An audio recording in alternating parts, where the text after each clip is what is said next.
I'm Brandon. Hi, I'm Michelle. Good afternoon. My name is Emma Spiller. If you watched my informative speech, you would have found out that my uncle is suffering from end-stage renal disease.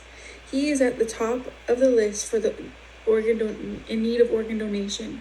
He is on the list at Duke University awaiting an organ. Have you ever met someone that had a severe illness who is in need of an organ transplant? Maybe you've had one yourself.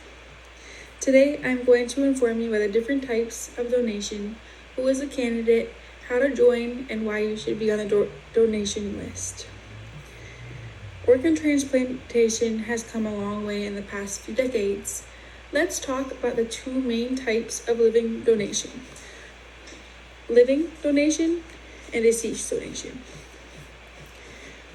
According to the Cleveland Clinic, most living donor transplants are for one kidney or one liver lobe, which can go back to full size. Living organ donation can be complicated because of blood types. This is because of blood compatibility. Organs need to be compatible the blood types need to be compatible with each other so the body does not reject the organ. If you watched my speech, my main focus was with the pig kidneys of how they were genetically modifying them so that the human body did not reject them. Being an organ donor has a few requirements. You have to be 18 years old and give consent. You have to have good medical condition and minimal surgical risks. Some of the risks and conditions where they would not allow someone to be an organ donor would be heart disease, spreading cancer, or infections. The donor must be well informed of the process and potential outcomes that organ donation could have.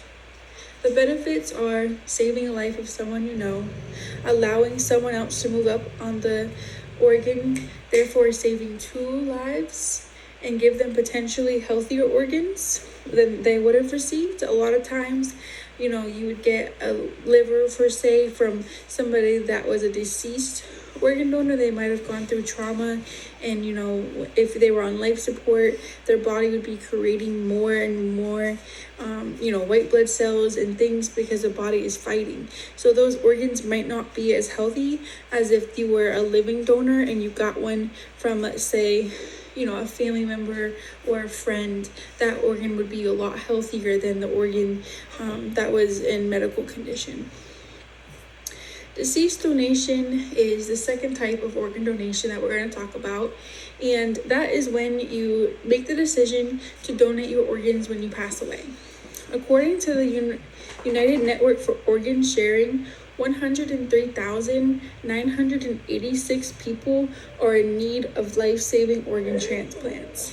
17 people die each day waiting for organ transplants, according to Health Resources and Services Administration. This number could be reduced if people like you register to be a donor. Think about this.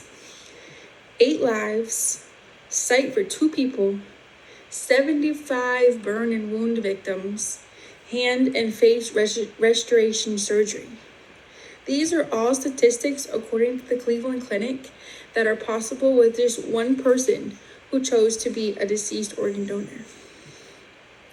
There are many organs that can be donated with deceased organ donation. These are like tissues, tendons, ligaments, kidneys, hearts, and skin, to name a few. I actually have a personal story with this. My grandmother, she passed away from a stroke. She was in a medically induced coma and on life support for many weeks. She was on the organ donation list. She made that decision before she was going through all this stuff with the stroke. She was able to help 3 people: a little girl that was burned who needed her skin, a middle-aged woman who had vision loss. My grandma was able to give her part of her eyes, and she was also able to give a patient, just like my uncle, a liver.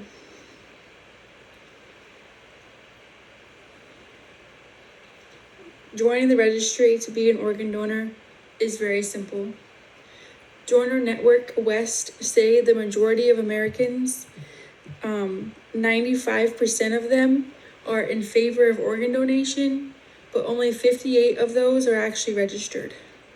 This is due to lack of information, lack of maybe internet sources, maybe even just they don't know too much about it and they just didn't do it. To become an organ donor, all you have to do is sign up online, go to your local DMV, and join the list. There's two different types, you could be a deceased, or you can sign up to be a living donor and, have your blood types matched and do that. Or you can also sign up to be a deceased owner, so when you pass away, your organs can be harvested.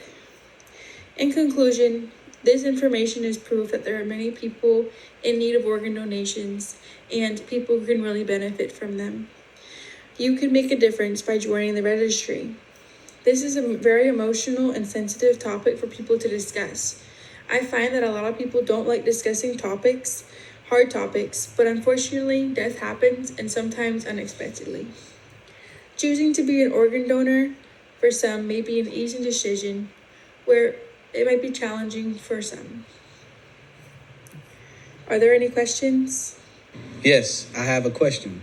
Is it a myth that African Americans do not register to be organ donors because they believe that emergency personnel will not perform life-saving measures to the fullest if they know you're an organ donor? No, that is not true. Just because someone is on the registry, medical professionals have to, by law, perform life-saving measures to the fullest regard of organ donation status. With that being said, consider registering to be an organ donor. You too can save lives.